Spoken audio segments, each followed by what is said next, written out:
2 splits? I remembered it this time. I can't believe they hit You don't have to. Well, I was like, what the heck? Should not record it. Am I in the camera shot? I didn't realize I was in the camera shot that one video. No, you're not in the camera shot right now. Chloe Harper down here. 26, take 5. He's got a net for me. It's like the best snack of my life. We know we're I don't even know what kind of track we're on when we go from high instead of we here, baby. It's gonna be a long day. I already know it. What He looks so motivated right now. You woke me up, man. I'm not ready to be talked to when I wake up. that's what tonight is for. Tonight is for sleep. Not You can sleep any time middle- throughout the day. As long as I'm sleeping, I'm good. I like naps. I like sleeping. I like it all. whatever. It's my favorite part. What happened when I was sleeping? What the heck happened while I was napping? Now you're making her odd twitch. Look at it. His spray painted camera. She's short circuiting. Insecure, a little unconfident, cause you don't understand to do what I can, but sometimes I don't make sense. I am what you never want to say, but I've never had a doubt. It's like no matter what I do, I can't convince you for once just to hear me out. So I let go, watching you turn your back like you always do. Face away and pretend that I'm not, but I'll be here cause you're all that I got. I can't stand the way I did before. Don't turn your back on me. I won't be ignored. Time won't change this damage anymore. Don't turn your back on me. I won't be ignored. Now that my microphone's working the way it's supposed to, let's recap PDV one more time. Yeah, we went out to San Diego, California, and me, my mom, and Brandon went out, and we got to go visit the wonderful city of San Diego. We got to walk the beach, ride at Glen Helen, test, and just learn the roundabout ways of the PDV bikes. So got invited back out to do a works race, and hopefully I can go back out there soon. But we just we had a great time out in California with everybody. All right, let's talk round 5. We're here at a new facility. You've biked it already, so let's just talk about what we've seen so far with biking the track and what we think. There's no woods, there's no trees, there's no anything. It's just bush, briar bush, rock, another briar bush, downhill, another rock, uphill, big boulder, some pebbles, and so on. There should be a lot more rock in there, in my opinion. Wait, rock and rock, more rock, another downhill, some more rock and rock and rock and rock and more rock and more rock and no trees and not a tree in sight. We're not even running a tree. We're woods racers and we're not racing the woods. It's wide open rockiness. FTR. It's an FTR. There's more trees at fast tracks than what there is here. We don't even run through the woods here. All right, so this is Australia then. Yeah. Honestly, I feel like if the terrain is like Australia, it'd be very, very similar. There is more trees up that hill than what there is on the racetrack. All right, so after the last couple of weeks, just how are we feeling in general? Feel really good. I raced the New East Coast last weekend. I started on the 9th line, and I passed everybody but 5 people. I got 6th overall. I won the amateur overall. I won my class. It was a good time. I enjoyed it. We raced at high voltage, and it was a lot of fun. So what are we? After seeing the track and everything, what are the expectations Whole for shot, tomorrow? because if not, I'll be bruised to heck. All these little pebbles are going to cause micro bruising under the skin, and it's going to hurt for weeks. All right, we got to beat Andrea off the line then. We're going to give it a shot. We're going to try. As soon as Ricky's arm move started. I do. Since this is the Dukes, we got a special livery on the machine this week. We got the General League graphics. Talk about it. Yes. Me and Brandon have matching graphics. Since we did orange this year, we have it now completely decked out as the General League. So. Yeah, it's honestly weird seeing you with the orange nail polish. We were pink and checkered and turquoise and every other color for 3 years, and now we're just orange. No, I get that. Shit, I said it's just weird. Nah. Well, since you got the numbers done up, let's see the nails too. Higher, higher, higher.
Certainly helping. I walked a little bit of it today, and it actually looks not as bad as what I thought. The e-bike definitely made it worse. So, high hopes. Well, not to jinx it, knock on wood, whatever. What do we always talk about every race? We'll see. That you're part of our lives each and every day, and we give you all the praise. We love you and we praise you for everything you do. In your blessed name we pray. Amen. I love you guys. I love you. Are they blessed, Liz? They are blessed. Hey, I have done this since Chloe was 4 years old, and I will never change. It's Good vibes. good vibes.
each week we always, before the race, we always talk about the big H, the whole shot, and you got it today, and it's a really good thing because I don't know if you realize how close you were to that race ending before it even got started with the pileup that went on behind you. But after that, You're good, Dylan. You're good. But after that, great ride. Little bit, high tension at the end, but a great ride. I don't think I've ever lost my mind like that before, and I'm telling you, I did it today. So worried, so scared, because it took everything I had to get it up over those rocks. And it was nuts. It took everything I had. My arm hurts, my booty hurts, my leg hurts, my body hurts. Now it's about time for one of them good-looking lemonades over there, though. My butt hurts. Oh my goodness. Look at that.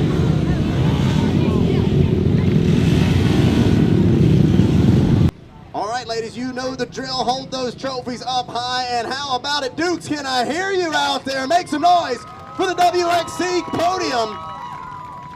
Here from round 5 of the 2026 season, it's Chloe Harper, Jessica Elioff, and Hannah Hunter. 1, 2, and 3. We'll start things off with the Hurricane. And last but certainly not least, she's got the big old General Lee #1 on it, and she gets the #1 on the day. Let's hear it for Chloe Harper. The Dukes, what do we think, Chloe? Tell me about it. Honestly, e-biking yesterday made it look so much worse than it actually was. I enjoyed it. I really did. I liked the track. Okay, so tell me a little bit about that, because I heard that from a lot of people yesterday, kind of coming off biking, and they're like, ugh, I don't really know what I'm going to think about this. What was different than what you were expecting? The e-bike made it feel a little bit more rough and made you worry about all these little pebble rocks, and then One more time, let's hear it. Put your hands together for Chloe Harper and your WXC podium. You know what time it is. Champagne showers here on the WXC podium. That's what it's all about. To the victors go the spoils.